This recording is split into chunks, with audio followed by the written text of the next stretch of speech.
พี่น้องมื้อนี้คอยพาไปเบิ่งความเป็นตาฮักตาแพงตาแง่งตาเบิงของลูกเต้าอีพอระเบียบวัฒนศิลป์ลูกหาว่าศิษย์เล่าแต่ละผู้แต่ละคนหลายคณะนํกันมื้อนี้พี่น้องเอ่ย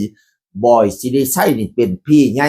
ก้าวเข้าสู่ฤดูกาลที่11แล้วนะเว้าพื้นสุดน้องนางหางเคียงสุดอะไรทำไมนี่เปลี่ยนทุกปี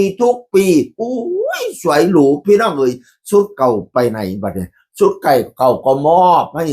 ศิลปินต่างๆน้องๆต่างๆที่อยากได้ปีนี้บีประภาพรซึ่งเป็นศิษย์รุ่นน้องของระเบียบวัฒนศิลป์ศิษย์สำนักเดียวกันกับบอยศิริชัยหัวหน้าคณะหมอลำ108บันเทิงศิลป์ไปเลือกเอาสุดพี่น้องเอ๋ยบุกโกดังหมอลำใจเกินร้อยบอยศิริชัยค่ะขอบคุณพี่บอยศิริชัยขอบคุณซ้อแอมมากๆนะคะหนูจะนำไปต่อยอดหมอลำ108บันเทิงศิลป์บีประภาพรชัยภูมิในฤดูกาลหน้าเป็นฤดูกาลที่5พี่น้องเอ๋ยบอดบีมานั่งคัดเองกับมือฤดูกาลหน้า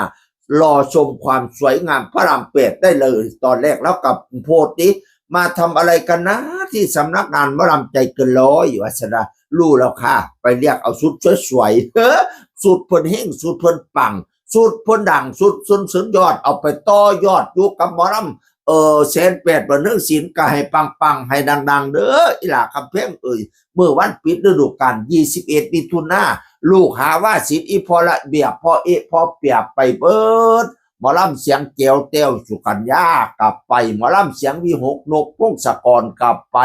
หมอลำบอยศิริไสกลับไปบีประภาพรกลับไปพี่น้องเอ๋ยเป็นลูกหาว่าศิษย์สำนักเดียวกันสำนักระเบียบวัฒนศิลป์พอแล้วก็ว่าลูกเต้าเล้าหล่อนใหญ่แล้วก็ออกไปเพื่อความเจริญเติบโตพะนะว่าเราบ่ได้หวงได้ห้ามเด้พอนั่นน่ะผู้เก่าไปผู้ใหม่มาบ่แม่นว่าผู้เก่าออกไปแล้วก็เว้าเซ็งแงงเว้นพอไม่มีแต่ให้ลูกได้ดิบได้ดีลูกคนไหนไปตั้งคณะก็ให้ดิบให้ดีได้ดิบได้ดีบ่แม่นว่าญาติเขาว่าสิมาแข่งเจ้าของสิมาญาติเจ้าภาพเจ้าของพอบ่ได้ญาติบ่ได้ญาติพี่น้องเอ้ยเบิ่งเพียงน้ำใจแล้วดีงานระเบียบก็เลยเข้ามาแต่โคบปีไหนก็ได้โอ้ยจนเราบ่มีเวลาซักส่งในระเบียบวัฒนศิลป์หมอลำมหาชนหมอลำดาราพี่น้องเอ้ยนี่ละบีประภาพรก็เป็นลูกหาว่าศิษย์ราคากับบ่แพงการแสดงกับสุดยอดพี่น้องเอ๋ย108บันเทิงศิลป์นำโดยบีประภาพรคนสยามภูมิบ้านเฮาพี่น้องเอ๋ยไปชุกไปยู่น้ำกันเด้อเต็มที่ทุ่มเต็มที่หัวหน้าบีเนี่ยนะถ้าใจกระจอกบอกเลยไม่ถึงปลายฝันสู้อย่างเดียวเป็นกำลังใจให้บีนะเด้อจ้า